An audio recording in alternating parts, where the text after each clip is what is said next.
चालतो का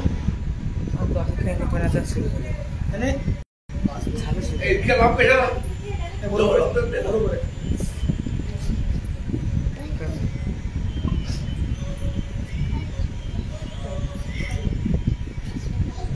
सुरू करा.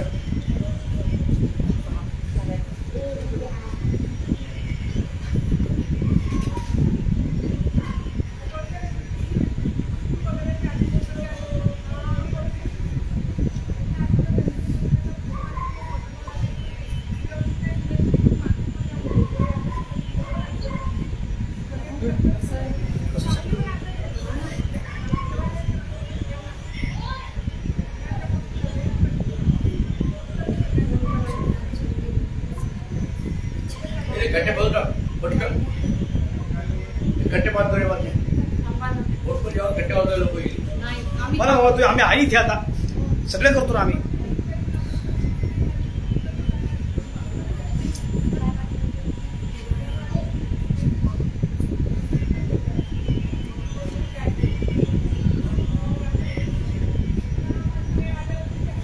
ते आम्ही जॉईन केलं दिसतंय का?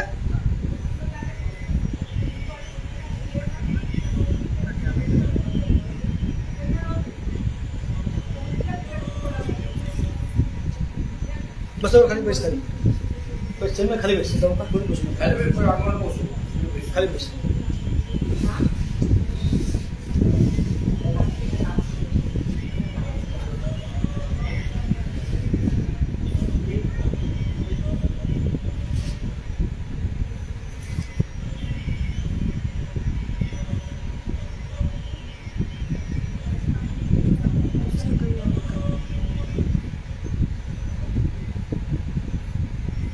अप्रुव्हलसाठी आला असेल म्हणे मी करतो.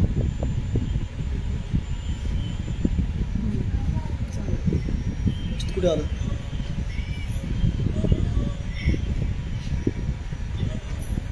हे आलं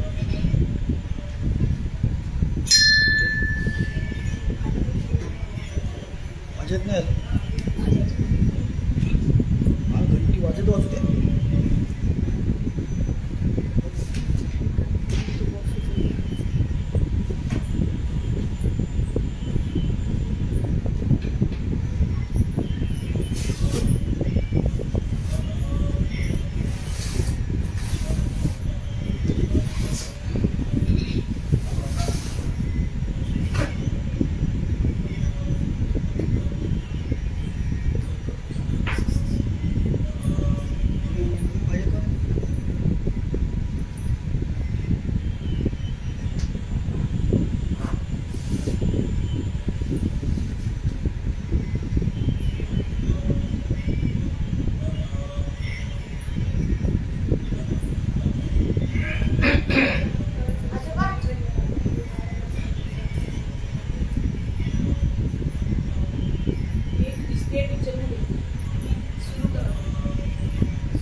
हाँ बोला शुरू करा. हरे राम राम राम हरे हरे हरे कृष्ण कृष्ण कृष्ण हरे हरे हरे राम राम राम हरे हरे हरे कृष्ण कृष्ण कृष्ण हरे हरे हरे राम राम राम हरे हरे हरे कृष्ण कृष्ण कृष्ण हरे हरे कुंडलिका वरदे हरि विठ्ठल श्री ज्ञानदेव तुकाराम पंढरीनाथ महाराज की जय. नरहरि शामराज महाराज की जय. आनंदी आत्मान रंगनाथ महाराज की जय. ओम ब्रह्मे स्वामी महाराज की जय.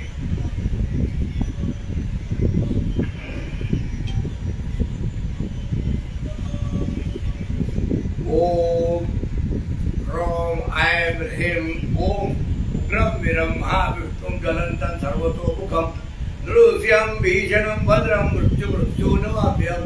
ओम ह्रौं ऐं ह्रीं ओम. या दस्याच्या कृपेनं भाऊ शिवलिकर यांच्याही कृपेनं आज या कार्यक्रमाचं आयोजन झालेलं आहे.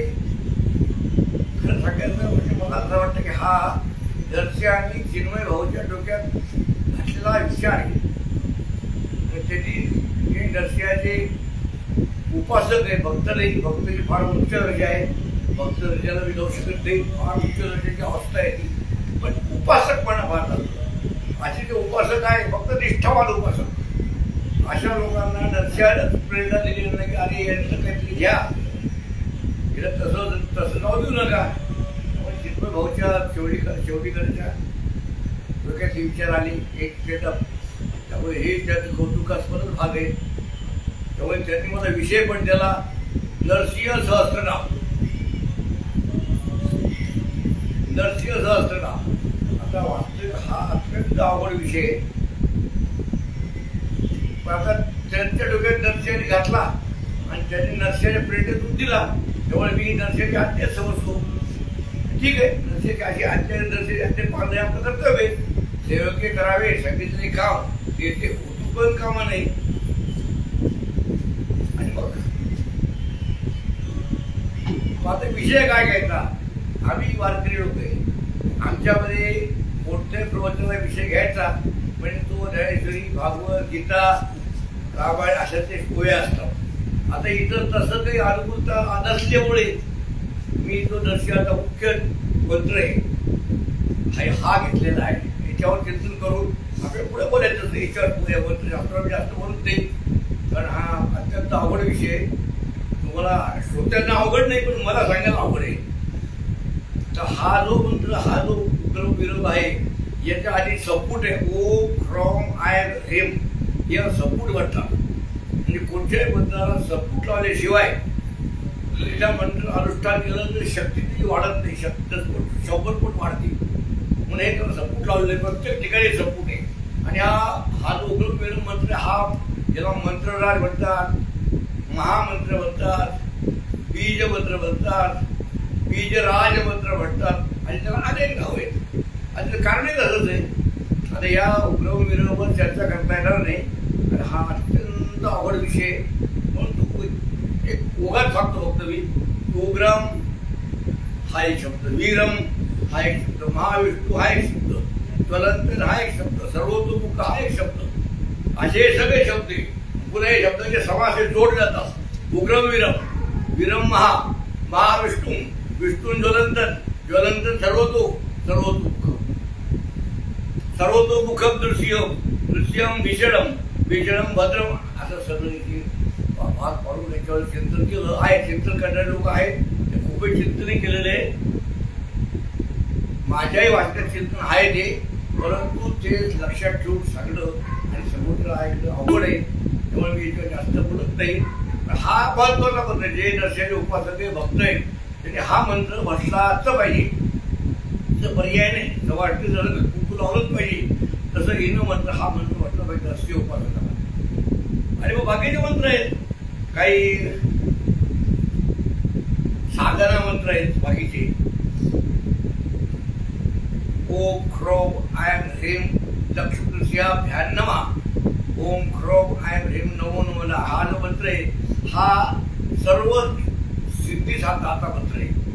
तो साधा मंत्र आहे.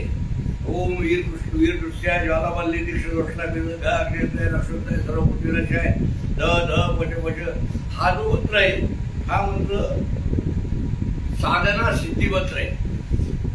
असे वेगवेगळे मंत्र आहेत. हे सगळ्या मंत्रावर आपण चर्चा करायची नाही, कारण तो जरा अवघड विषय होतो.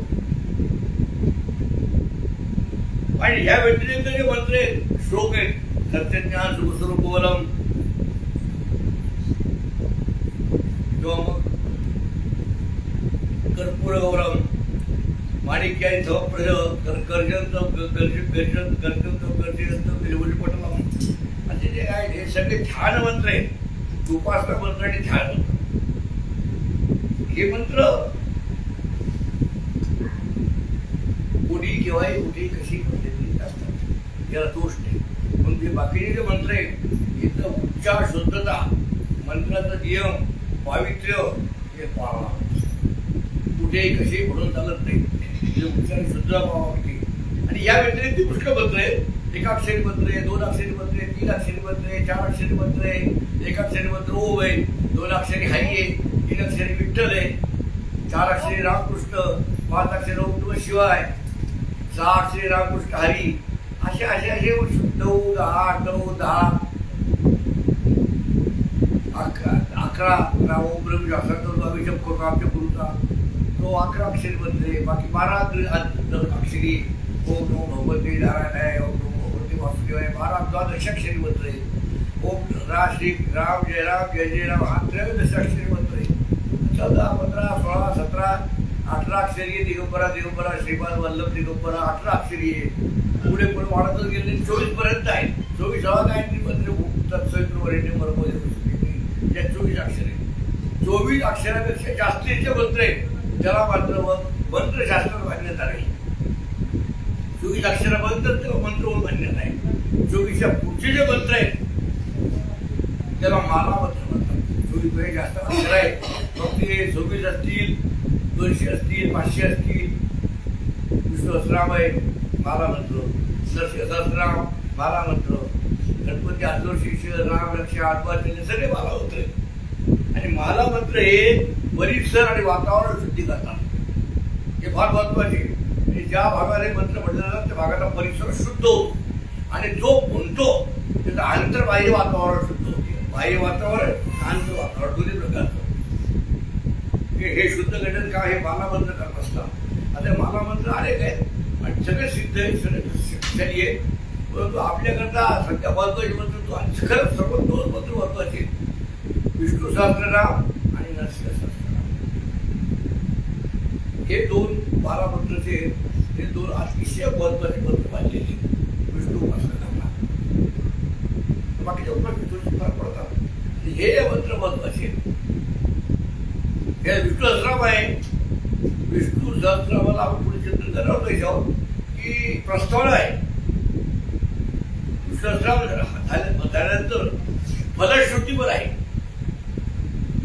विष्णू सहस्रनामाला. आणि विष्णू सहस्रनाम का सांगितला, कोणी सांगितला? भीष्माचार्य. श्रोते कोण होते? भीष्माचार्य शरणमध्ये पडली होती. हजारो बाण अंगामध्ये घुसली होती. आता इकडून तिकडे वळायचं म्हटलं तरी असंही वेदना, खोकला आलं तरी असंही वेदना, हा बोलायचं म्हटलं तरी शरीराची हालचाल होते थोडी त्यातले असंही वेदना. एवढ्या असंही वेदनेने ते ग्रस्त असताना त्यांना हा हे सांगायची वेळ आली. आणि विचारणारा कोण, ऐकणारे श्रोते मोजके 6 श्रोते होते. पहिले भगवान श्रीकृष्ण, युधिष्ठिर, 5 पांडव, 6 इतर काही लोक चुकत असते थोडं, पण खरे श्रोते हेच होते आणि सामान्य श्रोते नव्हते. युधिष्ठिर हा की सामान्य अधिकारी पुरुष नव्हता. ज्यांनी आपल्या बॉडीगार्डचा ड्रायव्हर भगवान श्रीकृष्णाला केलं होतं. तो कसा असेल? त्याने अंगरक्षकाचा सारथी केलं होतं कृष्णाला, तर त्याचा अधिकार केवढा मोठा असला पाहिजे. पण त्या अर्जुन आदित विवेकाची कोटी स्वये सांगे श्रीकृष्ण जगजेठी भक्तराज किरीटी परिषद असेल. हा दर्जा आहे त्याचा. म्हणजे अधिकारी श्रोता कसा असावा शास्त्र साहित्याच्या सगळ्या मोठा. भीम ते सामान्य श्रोता नव्हता.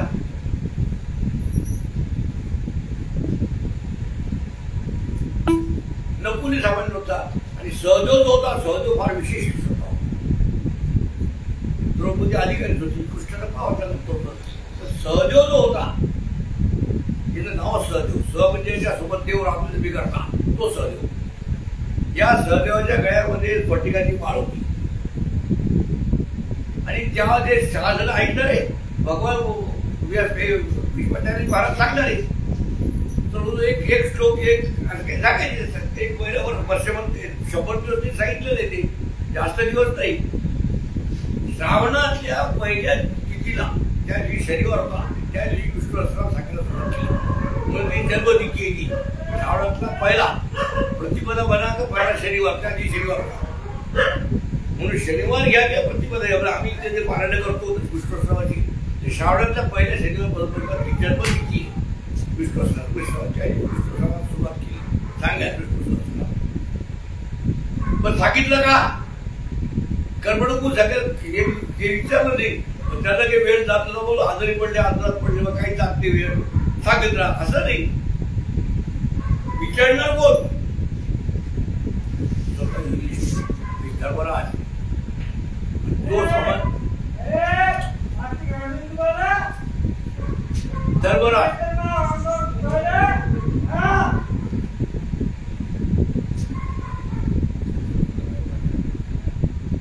धर्मराज धर्मराज सांगितलं तुम्हाला ड्रायव्हर केला होता बॉडीगार्डचा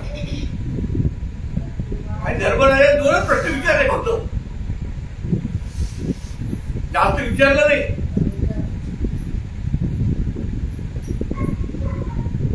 दोनच प्रश्न विचारलेले किन जपन मुच्यते जंतू जन्म संसार बंधना मी नाही आपण सगळे नाही जंतू किन जपन मुच्यते जंतू म्हणजे या जगामध्ये आलेले जंतू आहेत जीव हे बरोबर करतात तिथून सगळे जिवंत असलेले किन जपन मुच्यते जंतू जन्म संसार बंधना ते असे जन्म संसार बंधनात मुक्त कशामुळे होऊ शकतील हा पहिला प्रश्न आणि ज्या धर्माच्या साह्याने भगवंताच्या साह्याने करा तो देव कोणता तो धर्म कोणता ते कोणतं को धर्म सर्व धर्मांना भवतः परम होता श्लोक पाहू सांगितलं मागच्या श्लोकात सांगितलं को धर्म असा कोणता धर्म आहे की ज्यामुळे को धर्म सर्व धर्मांना सगळ्या धर्मांना श्रेष्ठ धर्म कोणता त्यात हिंदू मुसलमान ख्रिश्चन हे धर्म नाही आणि त्या धर्माचं उत्तर देताना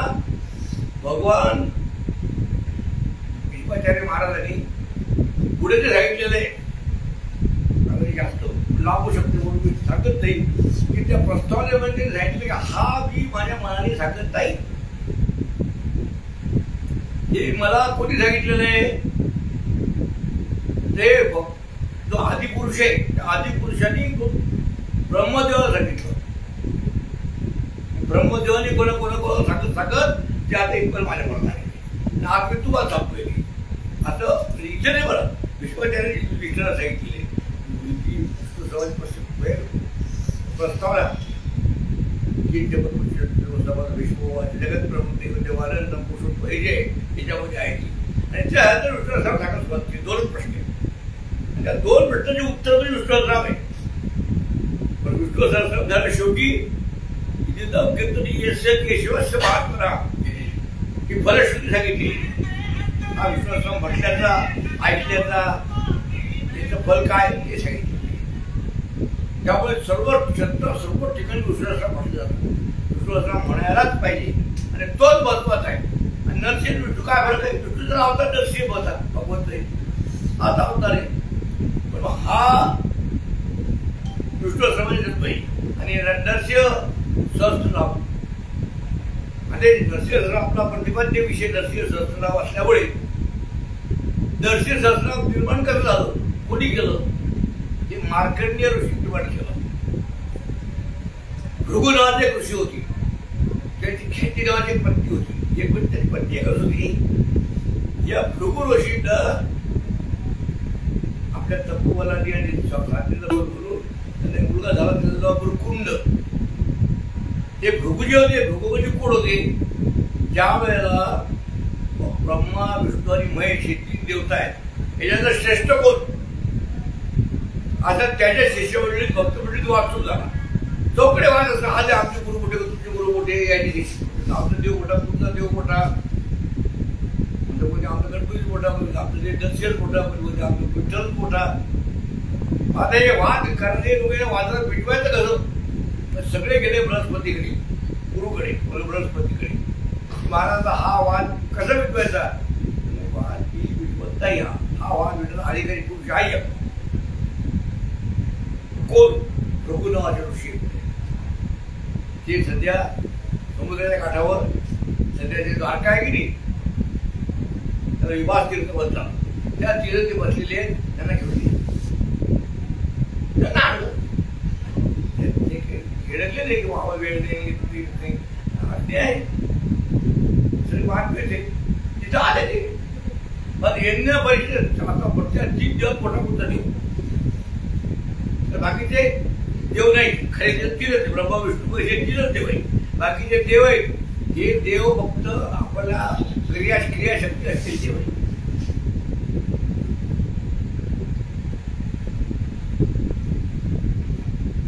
चंद्राधिक संशय शरीर श्री अशी ती देव आहे. ब्रह्माधिक करून संशय शरीर श्री अशी ती देव आहे. ठरलं आता परीक्षा घ्यायची कोणाची. गुरुकुलशी निघाली. पहिले गेले ब्रह्मदेवाकडे. ब्रह्मदेव आपली बरकी घडवत होते. जन्म घालत होते की काय करत होते. जन्म घालत होते. त्यामध्ये खूप बोलले आपल्या गावामध्ये रे. हे गेले रड उभे राहिले काही बोलले त्याच्याशी. आम्हाला तुझ्या बोलायचं होतं बोले. नंतर कामाला बोल नाही. आणि हे मग गेले महादेवाकडे. महादेव पार्वती सारीपाठ खेळत होते. हे गेले पाय बसवायचं थोडं. आपण ते झालं की पूर्ण बोले आपण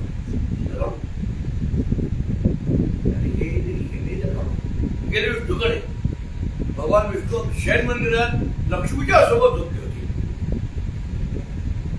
या धडकदाराला लाथ मारली. गेल्या जाऊ ते विष्णू झोपलेले.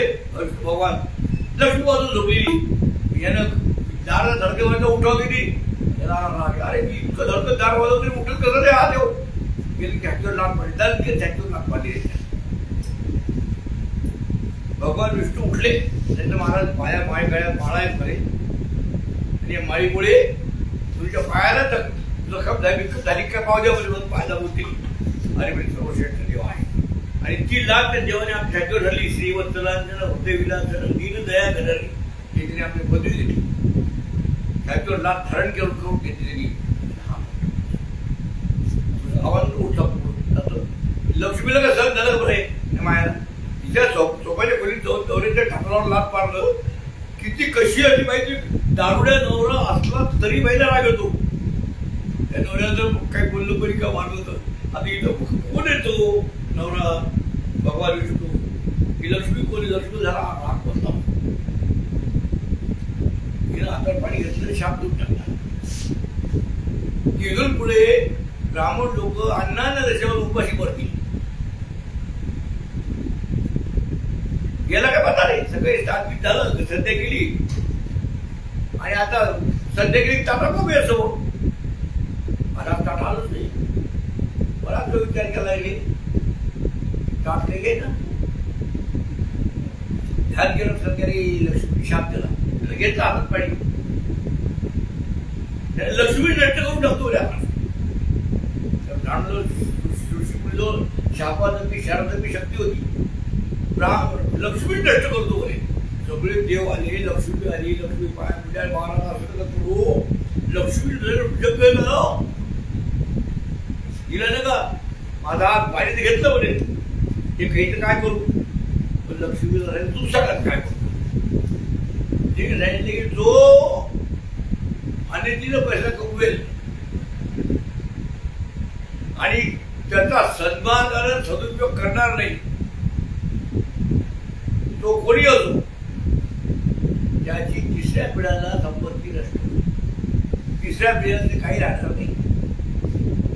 राहिलं तरी ते सुखकारक राहणार नाही. त्या धनापासून सुख होत. आणि आपण चौपट डोळ्याकडून जर पाहिलं तर आपल्याला दोन तिसऱ्या पिढीला चौथ्या पिढीला झाले दुसऱ्या कामाला झाले चौपट पाहायला भेटतात. क्वचित अशी लोक हे कर्म ते करतात. देव गुरु आणि ब्राह्मण करणारी पैसा करणार मंदिरा करता याचा तो शापात मुक्ती आहे. बाकीचा तो शाप आहे. 3 पिढी समजा गोष्टी. हे भृगु ऋषी याची पत्नी ख्याती. यांना मुलगा झाला त्याचा भृकुंड. त्या भृकुंडाच्या पत्नीचं नाव सुमित्रा. यांनी घनघोर तपश्चर्या केली. सैन्य तपश्चर्या करा तुम्ही. विष्णू भगवंताला प्रसन्न करून घ्या. त्यांनी विष्णू भगवंताला प्रसन्न करून घेतलं. आणि देवा तुझ्यासारखा पोरगा आम्हाला दे म्हणे. आता दुसरा आहे का एकदम द्वितीय नास्ती. तर मी एकटाच आहे. माझ्या दुसरा असू शकत नाही कोणी. मग मी त्या कुठे जातो घेईल ना. पुढे मुलगा झाला. आता मुलगा काय करतो. देखील डोळा म्हणा वेद झाली.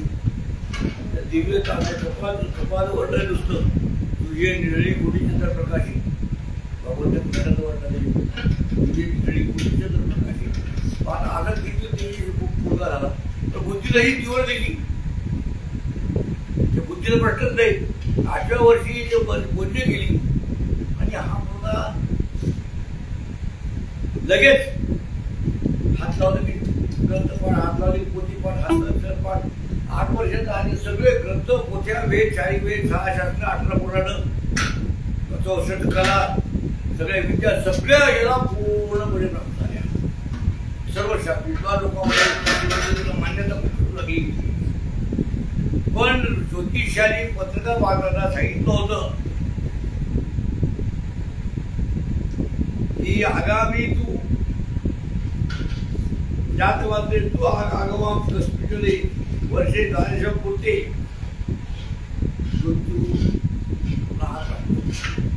12 वर्ष पूर्ण झाली प्राप्त होईल. आई वडील माहित होतं, त्याला माहित होतं की तुला मार्कंडीय जेव्हा त्याची 12 वर्ष झालं काय वडिलांची झालं असं लेकरू आपलं वागलं तिकडं बेरकं काळं बेदर कसं असलं आपल्याला प्रिय असते. तिथे जर तिला डोळा म्हणावेच नाही असं होतं ते.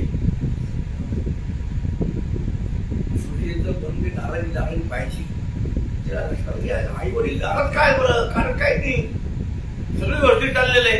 आई वडील नाराज व्हायचं कारण काय, शब्द बोलून विचारलं आई खरं सांग काय, नाही बाळा नाही बाळा नाही बाळा दोघा ठरवून सांगायचं नाही. शेवट अशा आला की सांगावं लागलं बाळा 12 वर्ष पूर्ण झाले की तुला मृत्यू होणार आहे. आता 12 वर्ष पूर्ण फार थोडे दिवस राहिले. एवढंच नाही, एवढ्यासाठी बघ तुम्ही दारात काय होता बरे. प्रत्येक मार्केंड वाच भूता भारिणी मृत्यू जे तू विच्छय साप्रतम शरणत्व प्रबोधोस्मी तत्रोतम.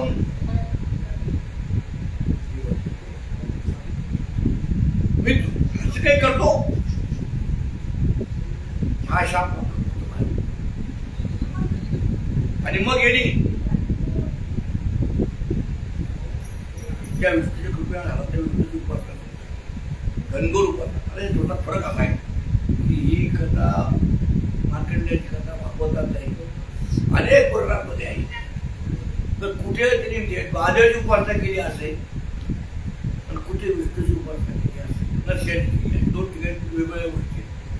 आता नरसिंह आणि महादेव हा भेद आमच्या लक्षात आहे.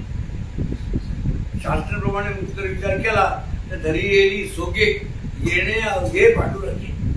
भगवंत असं झालेलं आहे एकोम भोश्याम एकटा होता तो. एकलांतर गल म्हणून येणे केले गेले निर्माण 14 भोवने इंद्र चंद्र सूर्य वेग तारांगणे 5 भौतिकी भिन्न भिन्न हो. याला एकट्या करबद्ध होतं म्हणून याने याच्यात निर्माण केलं एकोम भोश्याम. त्यामुळे हा विष्णू तो कृष्ण तो नरसिंह हा भेद आम्हासाठी शुद्ध बुद्धीच्या लोकांना सांगतो. त्यांच्याकडे सगळं एकच आहे. मी एकटाच आहे, फक्त मी आता वेगळ्या लोकांना तुम्हाला बहुश्या एक बहुश्य मी एकटा आहे, वेगवेगळ्या ठिकाणी तुम्हाला दिसतो. असा प्रत्येक माझी तुम्हाला वेगळे दिसत मी एकच आहे. जो सूर्य आहे तो घटात दिसतो, मठात दिसतो आणि इथं दिसू शकतो. तो सूर्य एकच आहे. हे तो गोष्टी केली तपश्चर्या कुठे करायची. तुंगभद्रा काढतात दिवस जायवरील बाजूला एक प्रस्तार शिला आहे. त्या प्रस्तार शिलेवर बसून तपश्चर्या सगळं मोठा खळग होता. आता या नदीचं तुंगभद्रा नावाची नदी आहे, दक्षिणेमध्ये नदी आहे. ती पूर्वेकडून पश्चिमेकडून पूर्वेकडे वाहते. मोठी नदी आहे. अनेकांनी पाहिलेली आहे. पाहता दक्षिण जातात ते जातात, तिरुपती जातात ते तुंगभद्रा ओलांडून जातात. आता पूल एवढे मोठे मोठे झाले की आता कोणी नदी गेली समजा रेल्वे गेल्यावर काही पता लागत नाही. तुंगभद्रा शब्दाचा अर्थ काय भारतीय हिंदू धर्मामध्ये प्रत्येक शब्दामध्ये अर्थ गुह्यार्थ आहे. लक्षार्थ गह्यार्थ गद्यार्थ ते सांगत बसलं वेळ जातो. तुंग म्हणजे भव्य अतिभव्य जे भव्यतेचा परिमाण नाही तिला तुंग बोलतो आपण. उत्तुंग आहे. तुंग म्हणजे भव्य आणि भद्र म्हणजे पवित्र. ही तुंगभद्रा म्हणजे अतिशय पवित्र झाली. आपण म्हणतो की हे पवित्र आहे का? आम्हाला शंका घ्यायची सवय असल्यामुळे आम्ही काही असो आम्ही शंका घेणार. तर आम्ही जाणून शंका सुरू आहे. प्रश्नच नाही. पण तसं नाही. ही तुंगभद्रा झाली त्याच्यामध्ये प्रश्न शिकवतो. आणि मग त्यांनी नरसिंहाची उपासना केली.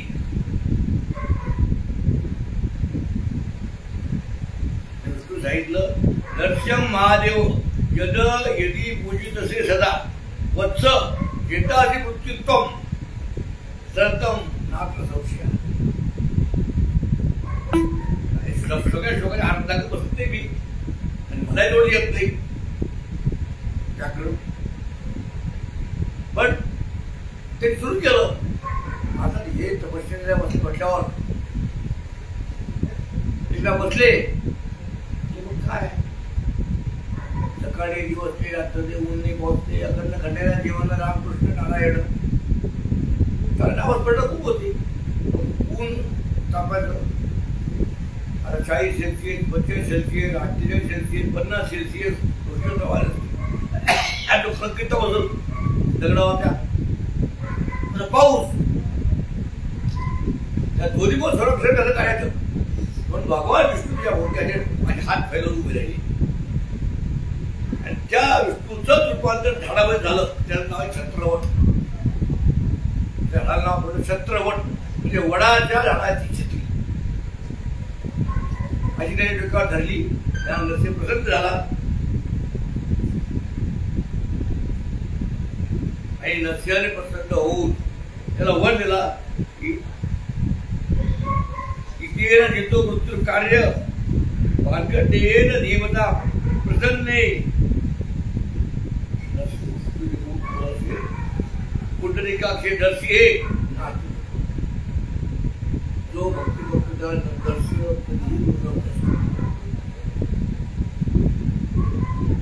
नरसिंह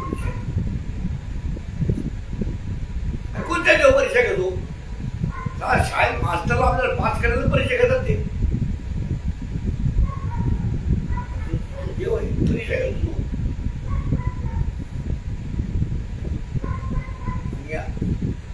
त्यांनी ज्या मंत्राने आव्हानाने नरसिंहाच्या आराधना केली उपासना केली त्याचं नाव आहे नरसिंह सहस्त्र.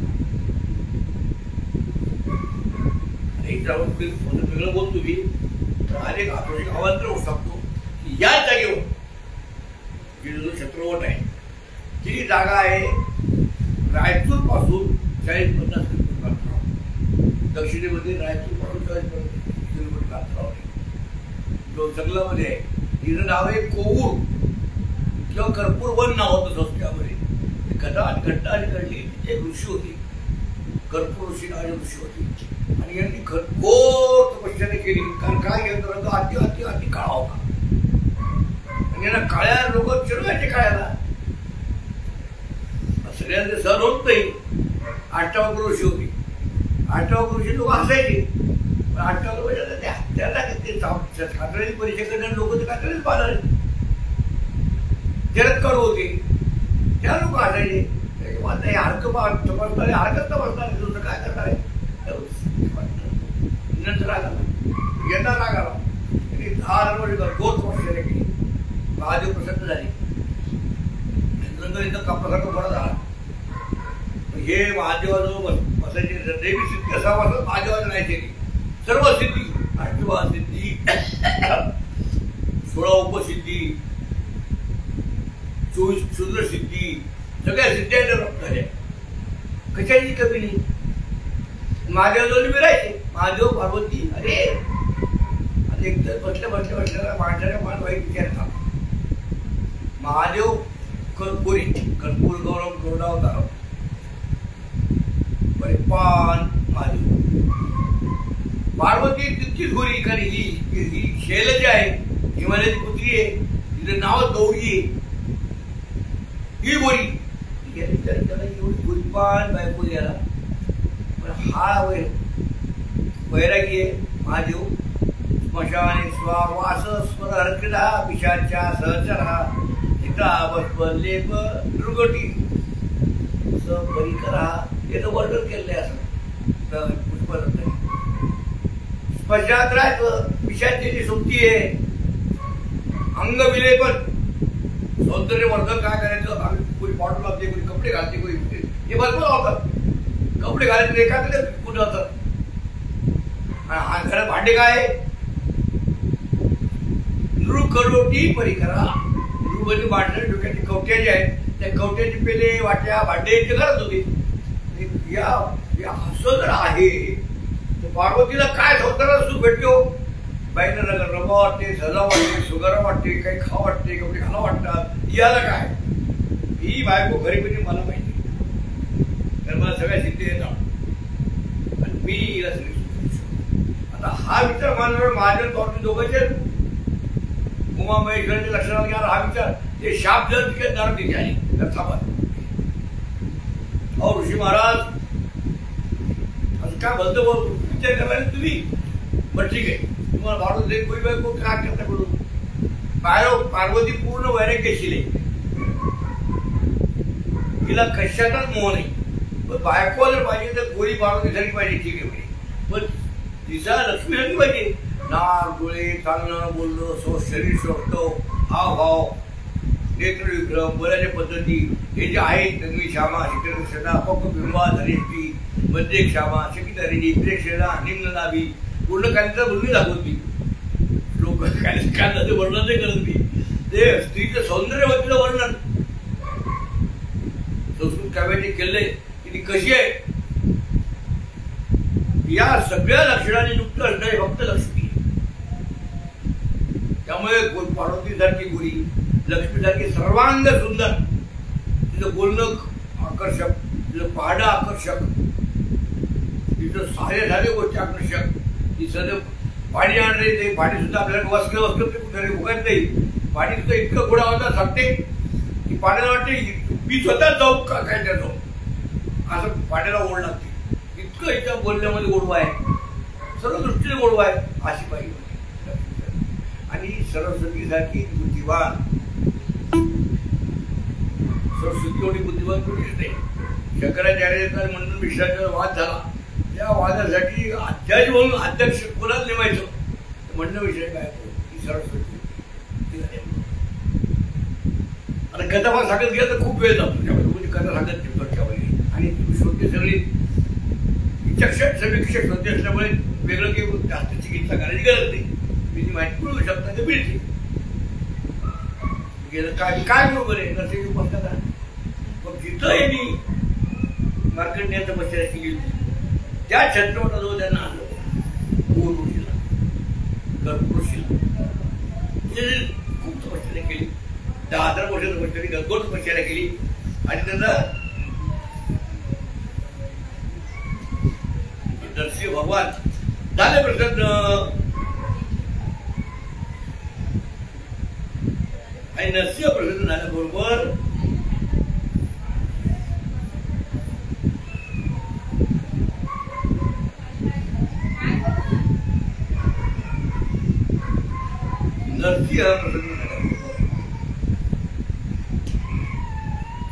नरसिंहाला वर मागायचा आता श्लोक सांगत देवी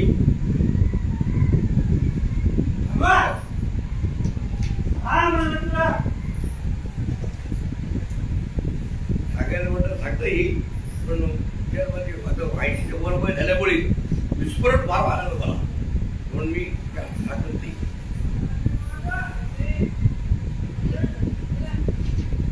श्लोक सांगितला एक की का मागायचं नरसिंह प्रसाद मागायचं काय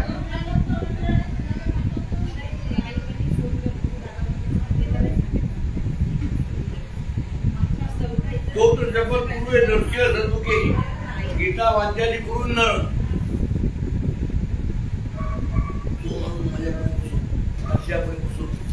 गीत वाद्य वाजवतो गीत गायन करतो जप करतो पूजा उपासना करतो नामस्मरण करतो विष्णू सहस्रनाम किंवा नरसिंहाची आराधना करतो त्याला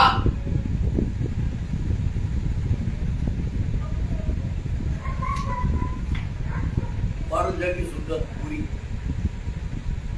लक्ष्मीजागी सर्वांग सुंदर, सरस्वती बुद्धिवान अशी बायको मिळावी. सर्व प्रकारचे सुख समृद्धी ऐश्वर्याच्या घरी राहावं नांदावं. कोणाला जो दर्शनापुढे बसून उपासना करत दर्शन भक्ताला ही बाबतीत एक वर मागितला, स्वतः काही मागितलं नाही, हजर जाईल आणि कधी नरसिंह भक्तावर अनिष्ट आणि अनिष्ट निघून गेले पाहिजे. नरसिंह भक्ताचे नरसिंह उपासकाचे नरसिंहाला माझ्या भक्ताला बायको मुलं सतत सादर पाहिजे, सुंदर पाहिजेच पाहिजे, आहे काय होणार, पण त्याला ऐश्वर्याला कमी पडलेली पाहिजे. जीवन ते जवळ शांत मोठ्या सन्मानाने राहायला पाहिजे. मृत्यूवर वा अमृतमय झाला पाहिजे. मृत्यू पडले बरोबर केले कुठे काही नाही. आम्ही मृत्यूवर आमचा मृत्यू कसा आहे, अमृतमय मृत्यू झाला पाहिजे. मृत्यूवर वा अमृतमय असं आम्हाला असं नरसिंह भगवंत मला नरसिंह भगवंत तुझ्याला काव पुरुषी एवढी गरजू समस्या केली, तुम्हाला काही बघितलं नाही बरे. तेव्हा मग एक सांगतो तुम्हाला, मागितलं तर नाही तुम्ही पार्वतीकडे काम दृष्टीने पाहिलं होतं म्हणून तुमची कीर्ती होणार नाही, महिमा होणार नाही. देवाला महिमा नकोच, कीर्ती मान सन्मान नकोच. जो भक्त मान सन्मानाची कीर्ती अपेक्षा करतो तो भक्त राहत नाही. मला ते नको, ते नको ते तुम्हाला दिलं, शाप दिला म्हणजे पाहिजे जे पाहिजे ते सर्व माझ्या भक्ताला सगळं दिलं. आणि दुसरा एक वर बघितला की कलो तात्काळ फलदायको कलो चड्डी विनायको तत्रापि श्री नृष्यश्च कृपा कृपो क्षणमे वच. किंवा कलियुगामध्ये तात्काळ फल देणाऱ्या 3 देवता आहेत, चंडी आणि विनायक, देवी आणि गणपती, आणि तिसरं नरसिंह आहे. या 3 देवता तात्काळ फल देतात. हे नरसिंह उपासना आणि दोन वर बघितले नरसिंह म्हटलं होते. आणि ज्या झाडाखाली केले होते त्याच्यामध्ये त्या झाडाला चित्रपट त्या झाडाखाली बसले होते. हे कर्पूर सुद्धा जेव्हा तपस्या करायचं याला पाऊस लागू नये, पुरामध्ये वाहून जाऊ नये म्हणून नरसिंह असा हात जोडून बसायचा. विष्णू भगवंत हे झाडू बोले, त्या झाडाचं नाव चित्रपट, उंबऱ्यात झाड म्हणून त्या बाजू तो नरसिंह त्या समोरच्या झाडामध्ये प्रकट झाला, आशीर्वाद दिली, पूजन केलं आणि त्या झाडामध्ये लुप्त झाला छातीच्या अंतरावर. म्हणून आपल्या जिथं उभं झाड आहे उंबराच्या आपल्या जिच्या पूर्व राहू छाती समोरच्या अंतरावर नरसिंह असतो. गुरुचरित्र नाही कथा आली, गुरुचरित्र माहिती आलेली आहे, गुरुचरित्र सुद्धा माहिती आहे. आपल्या समोर छातीच्या समोर नरसिंह असतो उंबरामध्ये. म्हणून शेतामध्ये घरात उभा झाड लावावं तर पाहिजे नरसिंह असतो. अनेक गोष्टी आहेत ते सगळं सांगत बसत नाही मी, पण हा महत्वाचा गोष्ट त्याच्यावर नरसिंह असतो. त्या झाडामध्ये नरसिंह लुप्त झाला आणि पुढे चालून मग ते महापूर आला. त्या महापुरात तो झाड पाहून गेलं की त्या आपल्या शिष्याला स्वप्नदृष्टांत त्याला कर्पूर शिकल की तुम्ही खदा इल्लो आम्ही नरसिंह सापडलो आणि तिला शिला सापडली आहे. तिचे नाव आहे नरसिंह शिला आणि ते कर्पूरवाडाचे मंदिर आहे सध्या. 9वा नरसिंह आपले होतं नवमे कर्पूर वनंच, हा 9वा नरसिंह तो आहे. तिथं मग मोठं मंदिर आहे वगैरे अशी एक दुसरी कथा आहे आली नरसिंह कर्पूरवडाची. पण मार्कंडेयाने तिथं म्हटलं की कर्पूरवर तो छत्रवट आणि ते नरसिंह कर्पूर नरसिंह उपासना केली. तेव्हा जे हे जे मंत्र आहेत मार्कंडेयाचे हे त्यांनी स्वीकारले, त्यांनी वेगळे केले नाही. बीजी गुरु ते करत नव्हते. आता हे 2 आहेत विष्णू सहस्त्रनाम आणि गीता आपले नरसिंह सहस्रनाम. आणि याच्यामध्ये गंमत अशी आहे की नरसिंह विष्णू सहस्रनामाचे पाठ अनेक लोक करतात. विष्णू सहस्रनाम त्याच्या आधी प्रस्तावना पण आहे. कोणी सांगितलं, कोणाला सांगितलं, त्याला सांगितलं, ते 2 प्रश्न येईल. आणि शेवटी तिथं कीर्तन येते केशवस्य महात्मनावर फलश्रुती पण आहे. विष्णू सहस्रनाम म्हणल्याला काय काय काय काय भेटते ही फलश्रुती पण आहे. पण नरसिंह सहस्रनामावर प्रस्तावना पण नाही आणि फलश्रुती पण नाही. एकदम तू चालू शकतो. फक्त प्रत्येक नावाच्या मागे ओम ह्रोम आय ह्रीम ओम ही झोप आहे हे म्हणून प्रत्येक पुत्र वाढव एवढं तर त्या मागे. मग आता पाठांतराचा नरसिंह सहस्रनाम पाठ करायचे, आवर्तन करायचे विश्वासंख्ये असा नियम नरसिंह शास्त्रामध्ये नाही. पाठ करायचे दुसऱ्यामध्ये करायचे, विष्णू सहस्रनामाचेच करायचे.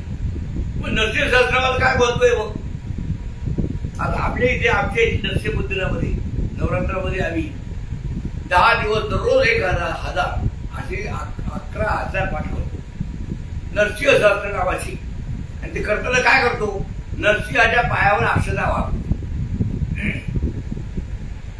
चिमूटभर अक्षता व्हायच्या, थोड्या जास्त व्हायच्या, पण झाल्या पाहिजे.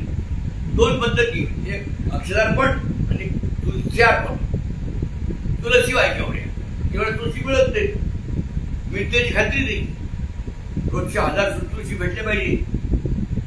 भेटली असं नाही, भेटणार नाही असंही नाही, पण अक्षराचा हक्कच भेटतात तर. आणि सर्व कार्य चंडूला प्रस्तमुला अक्षता आहेत. आणि अक्षरकडे क्षेत्र क्षत पडत नाही असं दान. अक्षर शब्दाचा अर्थ असा आहे की अक्षदान ज्याला क्षत पडत नाही, क्षेत्र पडत नाही, ज्याला दोष देतात नाही, वाईट काही नाही, ज्याला त्याचं पूर्ण दान म्हणजे अक्षदान. त्या अक्षता द्यायच्या. तर आजची पद्धत अशी पूर्वापार झालेली आहे. तिच्या अक्षता आम्ही 10 दिवस देव नरसिंह पायावर वापरू गोळा करून ठेवतो.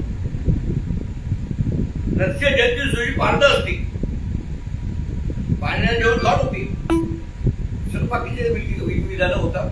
नंतर प्रक्षालपूजा असते. प्रक्षालपूजा म्हणजे प्रक्षालन याचा अर्थ धुळे असाय. हे धुणं आहे त्याला प्रक्षालन म्हणतात. आणि प्रक्षालन पूजा त्या संकोच झाला, प्रक्षालपूजा झाली. प्रक्षालपूजा, या प्रक्षालपूजेमध्ये देवाला धूर काढायचं, मंदिर धुवायचं. तर 10 जो उत्सव असतो, 10 दिवस, 3 दिवस, महिना, 2 महिने, काय तिथं उत्सवाचा काळ आहे. त्या उत्सवाच्या काळामध्ये जर देवाचे ज्या उपासनेचे नियम असतात ते खूप शिथिल होतात. सोहळं किती कडक असतं, थोडं कडक सोहळं राहतात नाही. येणारे येतात, फुलं वाहतात, ओले फुलं वाहतात. अरे दिवे तुम्ही गावडा तुपाचीच आला, शुद्ध तुपाचीच आला, त्या वनस्पती तुपाची आवडू नका. किती जुजून झेडले लोक हात लावून देतात. मग पदार्थ आणतात, अरे शुद्ध तुपातला आहे वनस्पती, त्याला ते तुपाची आवडू नका, देवाला टाकायचं. भोग देवा देवा त्याग भोगीत बनवा. पण बाजारामध्ये देवाच्या पूजेचे नारळ, पूजेचे खेळ, पूजेच्या सुपाऱ्या खास दुकानामध्ये भेटतात. पूजेची सुपारी पाहिजे. 5,000 सुपाऱ्या फोडल्या ते काही सुपारी टाकली करते. ते पूजेचे खेळ असतात. ते खेळ म्हणजे ते खेळ फक्त हाडायचे न सोलतात ते टाकायचं. कोण खाणार ते? भोग देवा देवा. कारण शास्त्र असं आहे की आपण देवाला जे देतो ते देव आपल्याला आदरपट परत करतो. देवाला आपण नामस्मरण केलं देव आदरपट आपल्याला आशीर्वाद देतो. आपण शिव्या दिले तर आदरपट शिव्या देतो. आम्ही सडकं दिलं तर आदरपट सडकं देतो. आम्ही जे देऊ ते आदरपट सडकं परत देते. 1000 पट नाही 100 पट धरा, 100 पट नाही 10 पट धरा, पण होते ना घरीच रिटर्न परत वापस भेटते. वाढू वाढू करू. जर शेतामध्ये खाद्य मिळाव वाया गेले म्हणतील मग गाडी बरी वाहती.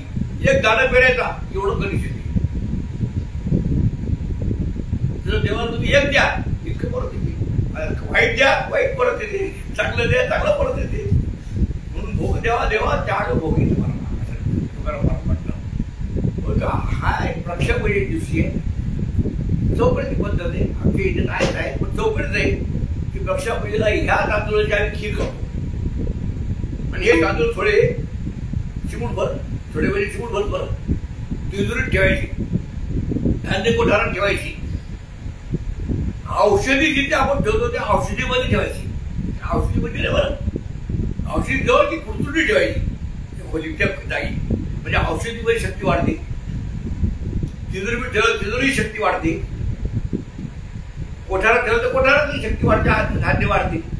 पण किती 4 दाणे असतात ते काही 400 टोकलं नसतं की.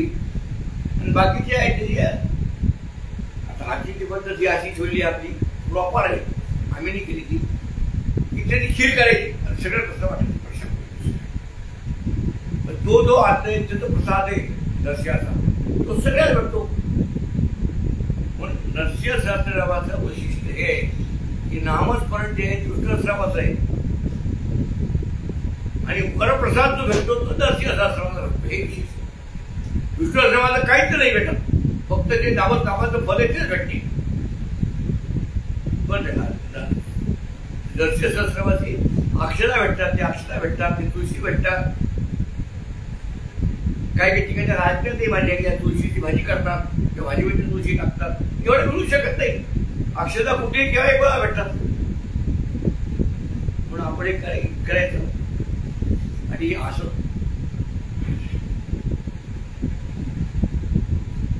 आणि अशी नरसिंह सहस्त्रनामाची बातमी कथा आहे. आता चिंतन भाऊ शेवटीकरांमुळे हा प्रसंग पाहायचा बोलायचा माझा प्रसंग आला आणि प्रसंगामध्ये भाग्याचं वस्तू माझं आहे आणि याच्यावरती नरसिंहाजवळ प्रार्थना करतो माझी श्रोती कार्यक्रम चिंतनची शेवडीकर मला या कार्यक्रमाला उद्युक्त करणारी जी मंडळी आहे त्या सगळ्या नरनाया सर्वांत सुख तुझी त्यांच्यावर दुःख अनिष्ट येऊ देऊ नको एवढीच मागणी करतो ती. मला काही मागितलं नाही, एवढीच मागणी करतो. आणि हा जी प्रेरणा दिलेली आहे शेवडीकरांनी हे त्याला मुख करून दिलेले हे त्यांना अनुकूलता देवी देत राहून ते वाढत राहिलं पाहिजे ही काळजी. आणि हे असं नरसिंह सहस्त्रनामाचा विषय त्याला. आणि मी भाग्यवान हे समजतो की मी नरसिंह सहस्त्रनाम वाचतो, सहस्त्रनामाची पाठ कितकच करतो, पण याच्यावर चिंतन करायची मला माझ्याकडे कधी आली नाही ना.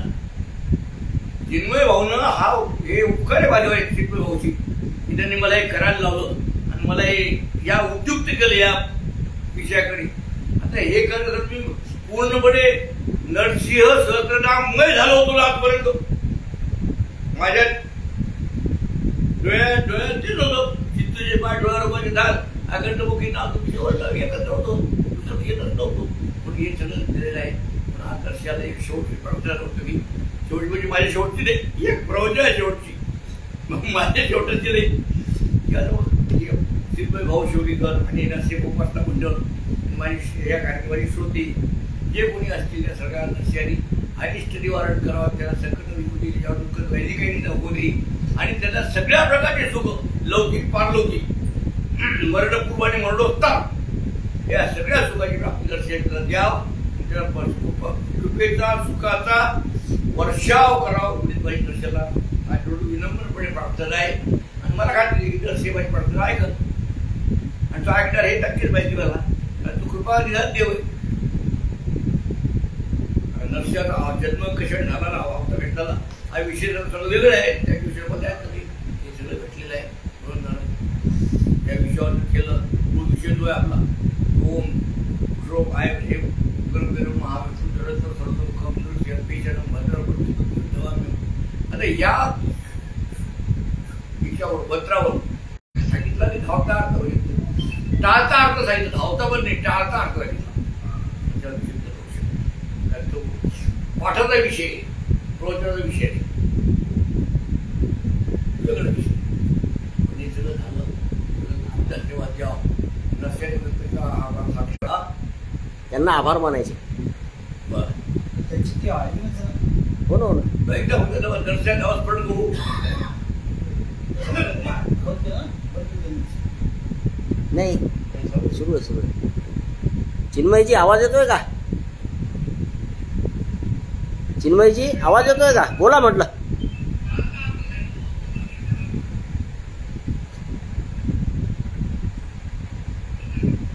तू म्हणा ना चिन्मयजींना म्हणा बोला. हा बोला शेतकरी हो तुम्ही बोला.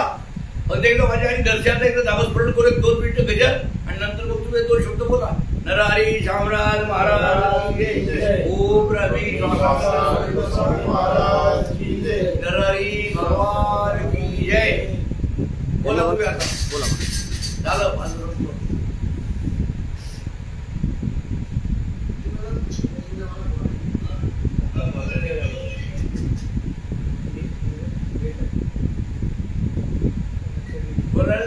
नाही, थांबा थांबा ना.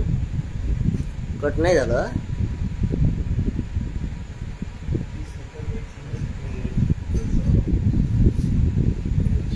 हे काय करणार?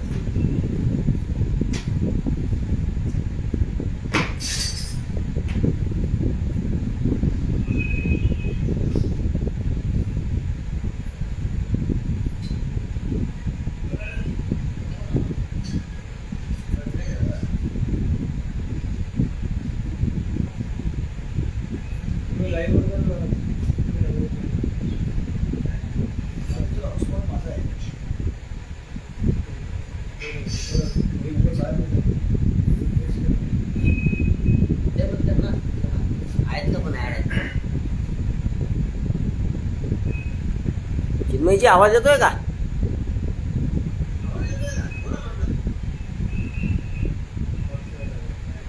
हा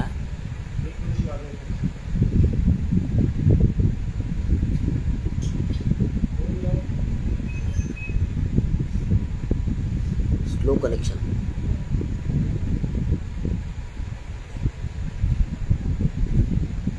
ट्राय करत असतील तिकडून होत नसेल.